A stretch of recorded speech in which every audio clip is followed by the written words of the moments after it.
Unrealistic. और उसके टोले को, अली बाबा 40 चोरों को हम भगाएंगे नहीं, इनको पकड़ेंगे नहीं, हम जेल चलेंगे, बैठेंगे।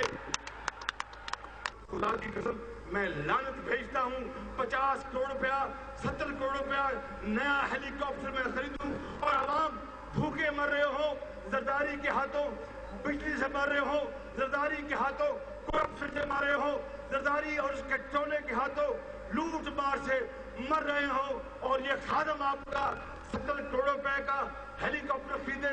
खुदा की लानत, मैं पैदल जा सकता हूँ, मैं साइकिल पर जाऊंगा, मोटरसाइकिल पर जाऊंगा, मैं हेलीकॉप्टर नहीं खरीदूंगा। वेलकम बैक नाज़रीन। आपने सुना कि मियां शहबाज शरीफ साहब का कहना था कि 70 करोड़ का हेलीकॉप्टर खरीदा जाता है। सिद्दीकुल फारूक साहब बताएं कुछ, आज मजमा कितना था? देखिए, मैं अगर चूँकि 5-6 दिन से मैं लाहौर में ही हूँ, जिस वक्त लोगों ने आना शुरू किया और MNAs और MPAs हमें बता रहे थे सारी चीज़ें, और जिस तरह से आए हैं, मैं अपने मुंह से कहूँगा तो शायद कोई माने ना माने, मेरा ख्याल है इस बात को वो लाखों थे या सैकड़ों थे, ये तो मीडिया पर छोड़ दें, उन्होंने कवरेज की है, वो लाखों बताएंगे तो फिर ठीक होगा। मैं फिर भी कुछ तो फिगर होगा। आप, मैं अर्ज करूंगा, मैं कोई अंदाजा ही नहीं बताता, इतना बड़ा जलसा था, मुझे को कहने की जरूरत नहीं है। देखे ना, हाथ कंगन को आरसी क्या, जब जलसा ही इतना बड़ा है अल्लाह के फजल करम से। मैं उस बात पर आता हूँ जो इन्होंने कही है अपना शर्मिला साहिबा ने। देखिए, 6 महीने ही सिर्फ हुए हैं हमसे अलग हुए, ये हमारे साथ थे पंजाब में, इन 6 महीनों में क्या तब्दीली आई है, नंबर 1।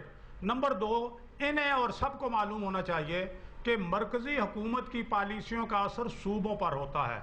मरकजी हुकूमत की इक्तिसादी पॉलिसियाँ, जैसे मैंने पहले अर्ज किया, मरकजी हुकूमत की ओवरऑल ये जो दहशतगर्दी के खिलाफ जंग है, करप्शन है और वगैरह, इन सब का असर। फिर मरकजी हुकूमत के पास बजट, इस मरकजी हुकूमत के पास 3500 अरब रुपए का रह गया, सूबे के पास तो सूबे के पास तो 700 अरब रुपए का बजट है।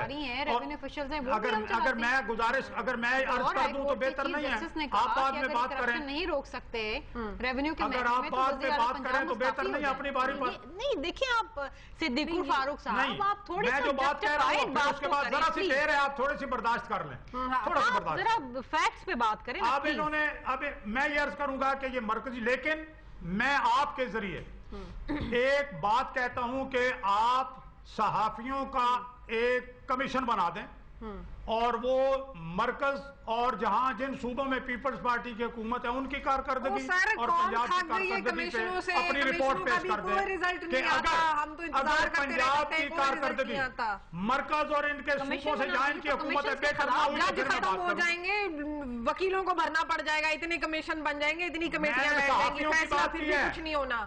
मैंने सहाफियों की बात की है, सहाफियों की।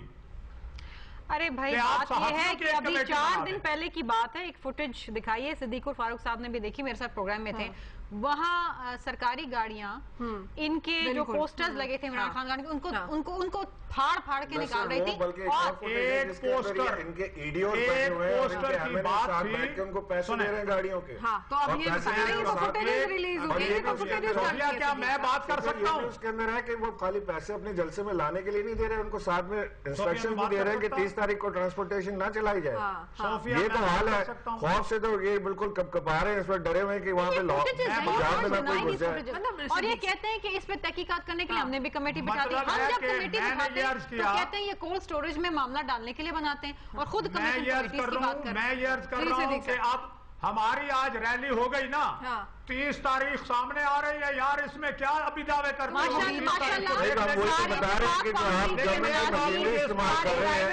गवर्नमेंट की मशीनरी इस्तेमाल कर रहे हैं, वही तो हम बता रहे हैं आपको। सारी पोल्ट्री फार्म सब थे माशाल्लाह। बस सिर्फ एक आप ही सच्चे हैं, बाकी सब झूठे हैं यहाँ पे। तो प्रॉब्लम तो यही है कि ना आप लोग सुनना चाहते हैं दूसरे की बात। हुए हैं, यानी पीपल्स पार्टी और तहरीक इंसाफ मिली हुई है। ये बड़ा खौफ है, ये ना मिल जाए इनको। जब ये जरदारी को प्रेसिडेंट इलेक्ट कर रहे थे उस वक्त इनको नहीं पता था कि जरदारी फ्रॉड है, आज इनको पता लगा। मक्का मदीने से है, वहाँ से पता जरदारी साहब फ्रॉड है।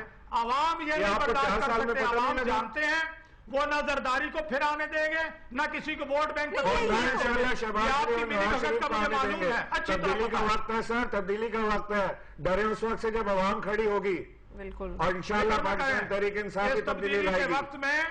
इस तब्दीली के वक्त में जो गोल्ड स्मिथ फैमिली के पैसों से खेल खेल रहे हैं ना इमरान खान, वो नहीं चलेगा, ये सब बातें पुरानी होगी। जो नई चीज निकाल के लाए, और अगर आप पर्सनल होंगे, तो मैं वहां तक जाऊंगा जहां आप सोच भी नहीं सकते हैं।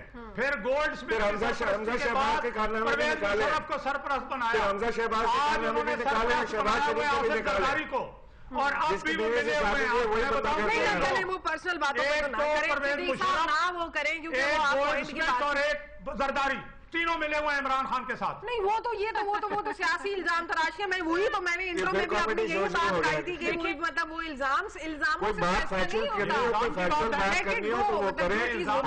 ये हो रहा है कि आपने पूरी पंजाब की मशीनरी तहरीके इंसाफ के जलसे को नाकाम करने पे लगाई हुई है।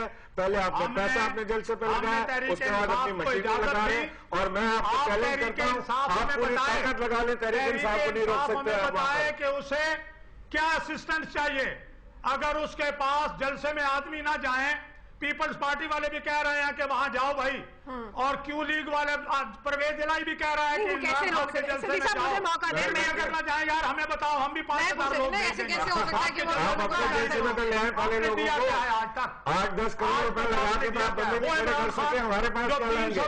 आपको इंशाल्लाह 30 तारीख को हम भरपूर जवाब देंगे, आप तैयार हैं उसके लिए? आप तब्दीली बिल्कुल आपके दरवाजे पर दस्तक दे रही है। तो ऐसे मेरा तो यही यहाँ पर सवाल है कि किस तरीके से आज जलसे के लिए लगाए गए थे, वो आपके जलसे के लिए लगाएंगे ये सिक्योरिटी के लिए 30 तारीख को जी? चलें, हमें इनकी सिक्योरिटी की जरूरत नहीं है इंशाल्लाह। अच्छा चलें, सवाल को ब्रेक के बाद पूछ रहे थे। नाज़रीन, वक्त में मुख्तसर से वक्फे का मेरे साथ रहिए।